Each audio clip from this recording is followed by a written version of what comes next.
Okay, so The Guardian came out with this article. It's No Time to Die, but is it time to revoke James Bond's license to kill? The Guardian is a piece of shit website, which basically tells you what's going to happen in this article. And it goes on, it's written by some pud named Stuart Jeffries. Never heard of him, don't want to know him, don't care. Anyway, he goes on and basically keeps talking about how Bond was a complete misogynist, sexist jerk when he was first created. And which, okay, I mean, hey, you can see the thing here. Who thought they could do a man's work? And he's talking about a woman, and why couldn't they stay at home and mind their pots and pans and leave men's work to the men, and all that kind of stuff? Okay, I get it. That's fine. That's sexist. That's misogynistic. Whatever. You know. So they'll move on, which they have, by the way. James Bond doesn't say that kind of shit in the more recent movies. But anyway, he just goes on and talks about how Bond has been, this, this horrible sexist piece of shit. And then he's talking about the new 007, the black woman that gets introduced. The world has moved on, Commander Bond, and basically talks about the why James Bond needs to be turned into basically a woman of color, and or even suggest a black man at the end, kind of that guy from Bridgerton. I've never watched the show, but I guess he's really good looking. And a lot of the girls love him, which okay, that's fine. Well, we don't know if he can act, can he carry the role? We don't know.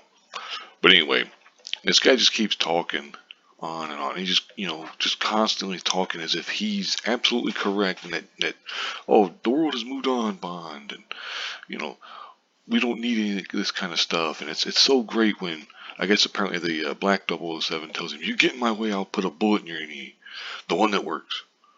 And it's like, dude, why do they always do this? Why do they always, when they're trying to introduce here's a strong woman, they always make her say bitchy things? Why is that? I don't get it. If you want to introduce a character that people are actually going to like, you shouldn't be having them going after a character that the fans already like.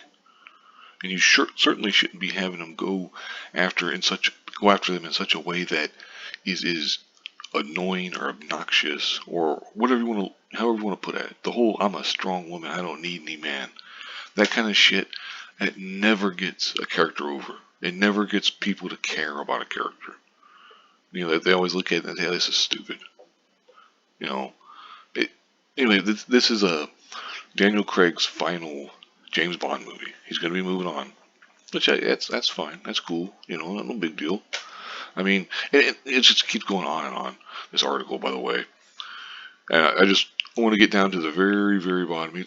He tries to tie in all kinds of bullshit.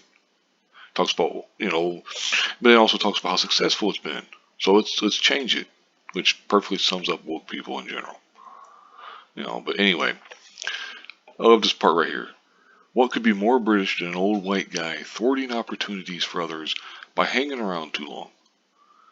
And it's like, this is the part where he's that Renee Jean Page, the Bridgerton heartthrob, the other rumored Bond successor. What are you talking about? The people that are generally considered to be a Bond successor would be like Idris Elba. I've heard Richard Madden. I've heard Tom Hardy. I've heard Henry Cavill. I've heard all kinds of. I've never heard that guy. No, nobody says that guy should be Bond. It's ridiculous.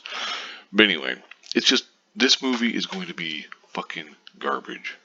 It's just going to be trash. It's going to be James Bond takes a seat as Black 007 kicks his ass, and it's like if they want to introduce a new this woman of color to be this badass spy and stuff, why have her just go after the guy that people like? Because people generally like Daniel Craig's James Bond. These movies have been pretty damn successful, pretty well liked, at least from as far as I know.